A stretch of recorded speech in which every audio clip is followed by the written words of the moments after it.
Hello and welcome back to the Theatre Shed Community Script Workshop. We're going to start today's workshop with a quiz about some of the things we've learnt over the previous weeks, and then we'll get stuck right in to our brand new script. Okay, so get your pen and paper ready. This is only a short quiz. Let's see how you do. Okay, and here we have the TV script quiz. So what have we learnt so far? Terminology, new words and letters we see on scripts. Acting techniques, different styles we can use to portray characters. Channels, which TV channels show which content. Stage directions versus dialogue.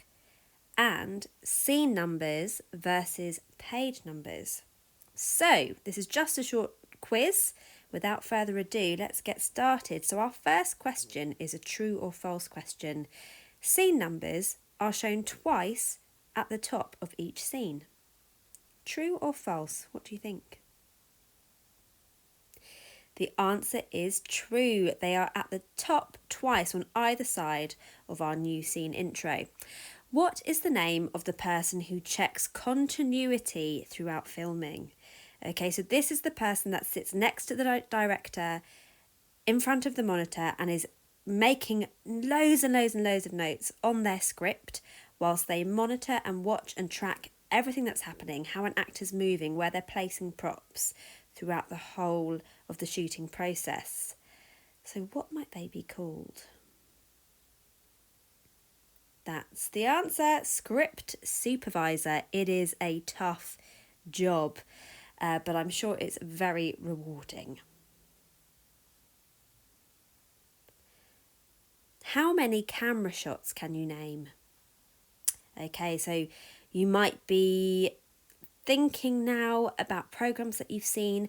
Try and think about which sorts of angles and shots you may have seen that you've liked. Here's a list. This is not exhaustive though. So we have our wide shot, our super wide shot. We have a mid shot, a mid close up, super close up, pan, bird's eye and dirty. But there's loads more. What does CGI stand for? A. Critical geometric information. B. Computer graphic imagery. C. Computer generated imagery. D. Creatively gathered information. Or E. All of the above. Let me give you a second to have a think about that.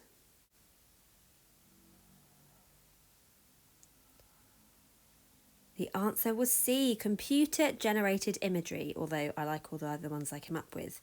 Okay, so match the term with the meaning. On the left in orange, we can see abbreviations that we see during our script, and on the right, all jumbled up, are possible answers. Okay, so let's start with INT. Do we remember what that could have meant? INT, a scene inside. INT stands for interior, so we know it's a shot or a scene that takes place inside in an interior. So we know that EXT is a scene outside, exterior, an external shot or scene. OOS is not in view of the camera shot, okay? This means out of shot or out of sight. You may also see OOV, out of view. NS, a supporting artist without lines. NS stands for non-speaking. So finally, a beat is an emotional pause, okay? So a beat can happen mid-line, between lines, and this is where an event moves our character into a new emotional state. They are so important and we must play them if we see them. Well done! That brings us to the end of our pub quiz. Hello, and this week's script we are going to be having a look at the film Super 8. This is a feature film, so I think this is the first feature film we've looked at. Super 8 was written and directed by J.J. Abrams and co-produced with Steven Spielberg. So let's have a look at the synopsis. Super 8. In 1979, Ohio, several youngsters are making a zombie movie with a Super 8 camera. In the midst of filming, the friends witness a horrifying train derailment and are lucky to escape with their lives. They soon discover that the catastrophe was no accident, as a series of unexplained events and disappearances soon follows. Deputy Jackson Lamb, the father of one of the kids, searches for the terrifying truth behind the crash. So it is a thriller, it's an adventure, it's action. There's loads going on here, and it's a really fast pace, so great fun. Now, the scene we're going to be looking at are the several youngsters. There's actually 6 of them, so let's meet the characters. We have Charles, who's the director of the zombie movie. Okay, he's an absolute control freak. He is so enthusiastic it is almost scary. He is short-tempered and has a fiery relationship with best friend Joe, although he does care for him very much. Then we have Martin, who's the main actor in the bit that we see anyway. He's very nervous, an overthinker, and really wants to do well when acting against Alice. Throughout the film, we see him vomit in scary moments. He has a very weak stomach, but he fights through it to help his friends. Then we have Joe, the lovely Joe. He does sound and makeup for the film. He's the deputy's son. He is adorable and is besotted with Alice. His mother died and he's not very close with his father, so his friends mean everything to him. He is our hero in this tale. Then we have Carey. It isn't clear what Carey does on set, but he loves explosives. He is a pyromaniac, he's very energetic and would hate to be considered boring. He is one of Joe's oldest friends from childhood. Alice is the lead actress in the zombie film. She's the only girl in the main cast. She has a difficult home life but hides her pain well. She's mature and supportive of her friends, even though she's protective of herself. Preston is a supporting artist, although he has many roles such as sound, lighting and general setup on set. He's really clever and very sensible, which actually leads him to stay back in the evacuation camp rather than going to save Alice from whatever it is she needs saving from. I won't spoil that for you. So 6 very different characters. So let's have a look at how this reads. If you open up your scripts. Now, you will have been sent 2 versions of the script. If you haven't got your scripts, please email me and I can forward them to you. You'll see the email address at the end of this video. We're going to look at the one which is the train crash scene full. Now, I have edited this and sort of reformatted it a little bit. So it isn't the original format from the film script, but it is the original text. Okay, here we go. So this scene is a very long scene, but it switches from being kind of outside the train depot to on the platform, in the platform, but it is one continuous scene. So scene 1, exterior train depot, night. The Buick pulls up to this small empty train station in the middle of essentially nowhere. A series of hanging lights illuminates the train platform. There's a small office currently closed, no one around. The kids get out of the car. Guys, there's an electrical socket up here. Hey, Charles, do I have more lines? No, but you can pick up some stuff. The boys carry many bags and the tripod. Scene 2, inside the platform. Charles looks at the scene through the lens he creates with both hands. Guys, this is great. Guys, this is going to be great. Get the lights and the camera on that end. We'll shoot this direction first, like we talked about. Joe, get the mic plugged in. Make sure the new camera batteries are in the camera before you do the makeup. Okay. Joe walks past Alice, who watches him. It strikes her that Joe is Charles's lackey. Back outside the train platform, Martin sits alone with his copy of the pages, quietly reading and memorising his lines. Sweetheart, this is my job. I have no choice. That's nothing you need to worry about. What am I supposed to do? Go to Michigan with you? Carey grabs his paper and throws it to the wind, sending Martin running after it. No, Carey! Back inside the platform, Preston sets up the lights as Carey arrives to show him his backpack full of firecrackers. I took apart 2 packs of cherry bombs and made my own M80. Your obsession with fireworks, and I'm saying this as a friend, concerns me. And my mother. Well, you're an idiot, and so is your mom. Carey takes off. Martin returns with his paper. Bogus, Carey. Back outside the train depot on the platform, Charles writes in his notebook. He starts to get up. Martin, I have a new line for you.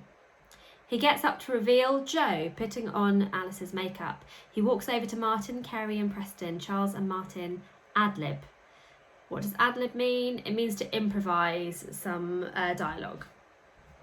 Tight on Joe's tackle box, which opens. Inside is an assortment of makeup, sponges, cotton balls, brushes, derma wax, spirit gum, and a large jar of fake blood. Joe is prepping to make up Alice, who sits in front of him, watching carefully as Joe prepares base makeup on a sponge. He looks to her, a beat. You mind? Alice shakes her head. Nope. Joe starts stippling the makeup onto her face. He is now, via sponge, touching the face of the girl he's admired for some time. After a beat. My dad works at the mill. And she looks at him, almost as if she were looking for something. Joe stops stippling.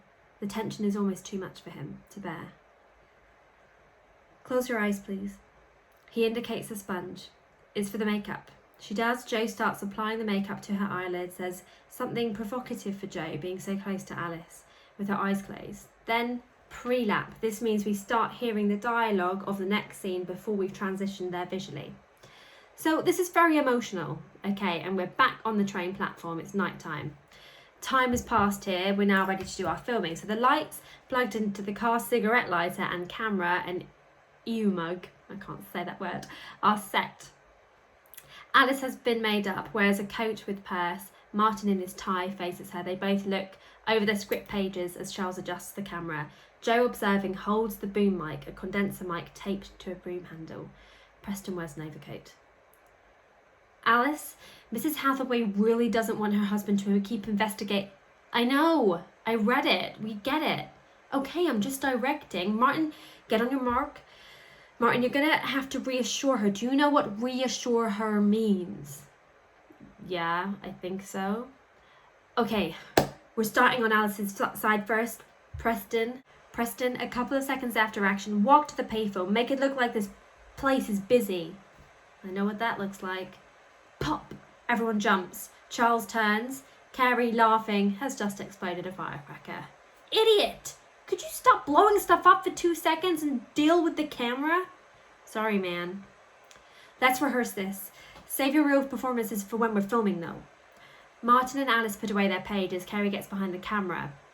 Charles stands near the camera, kneeling to a camera height. Joe wears headphones and holds the boom over the actors' heads. Preston holds a suitcase, ready to walk. Ready? Here we go. Action. Martin and Alice now perform as their characters, Detective John Hathaway and Mrs. Rebecca Hathaway. I'm going to stay here and investigate. I think it would be safer if you leave town. John, I don't like it. This case, these murders. What am I supposed to do? Go to Michigan with you? Preston walks past them, acting in the background. Mackinac Island's beautiful this time of year. We're tight on Joe now, watching Alice, slowly amazed at the unexpected depth and truth she's bringing to this role. Sweetheart, this is my job. The dead? Coming back to life? I think you're in danger. I have no choice. You do have a choice. We all do. Wow. Alice actually starts to cry as she performs her lines. Not overdone, not hammy, just real. John, I've never asked you to stop. I've never asked you to give up or walk away. Charles watches in awe. He's suddenly giddily transported, but it's Joe who, as he stares, becomes galvanised. Any vague interest in Alice has just set. But I'm asking you, now please, for me, don't go back. Don't leave me. I need to know this isn't the last time I'll see you. I just love you so much. Martin is thrown by the passion of her performance. I love you too. And in the heat of it, Alice looks at Charles, unsure. Was that okay, or not really? Charles is stunned, almost crying, can't talk, and he searches behind him, a light. Yeah, good. Just like that. Then a distant air horn. Charles looks. Oncoming train. Pushing on Charles tight. He turns to them all. Production value. Is there film on the camera? I didn't put it in. Put it in. Joe, get the mic ready. Go. Preston, get in position. Costume. Martin, get that tripod set up. Joe, help her with her costume. Hurry, go. I hope we don't miss the train. Preston, get in position. Martin, you know the lines, right? Is the film in the camera yet? As Charles runs to Alice, takes her script pages.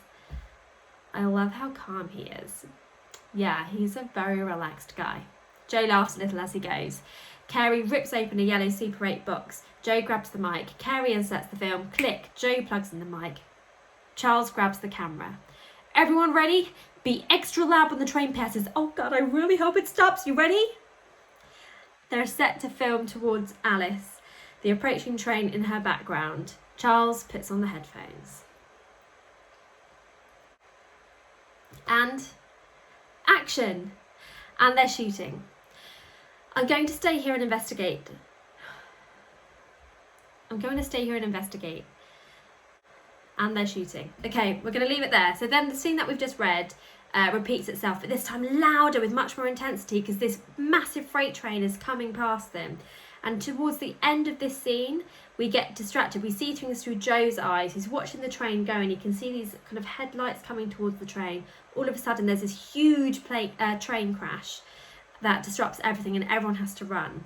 So as you can see, there's like multiple scenes all happening at the same time. So we change from inside to outside very quickly but very fluidly, and they all intermingle with each other. And then we have that really small pre-lap where we skip forward in time to to where we actually do the zombie film filming.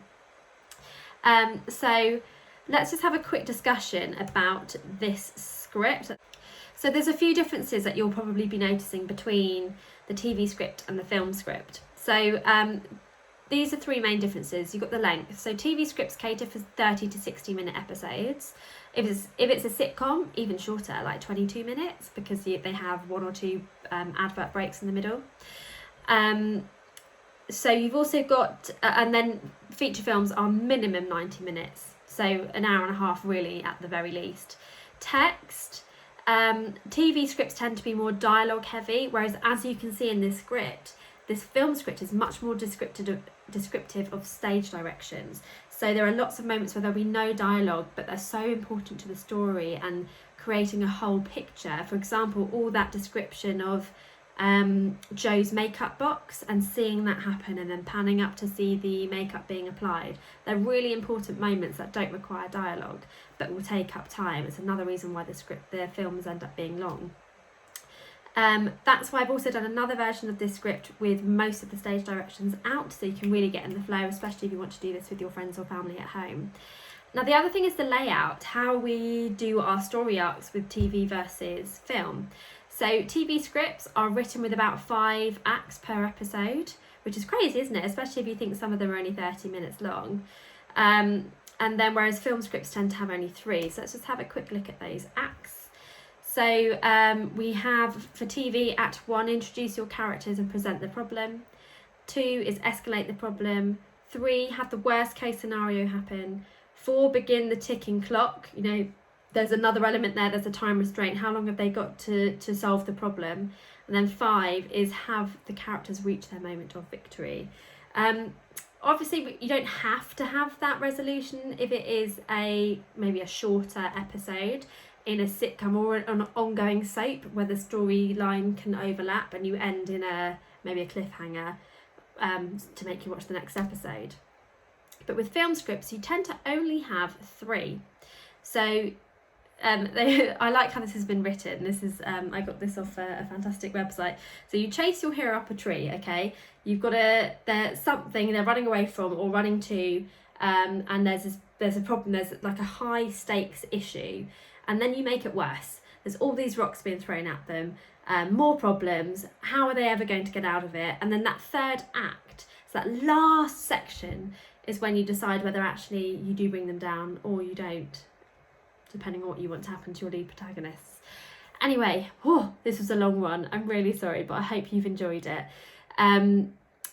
Please ask questions. Have a look at the dialogue only script, pick a character, create a mood board, and have some fun with it. This is really good, and keep up the pace and see what you think. See you next week. Bye.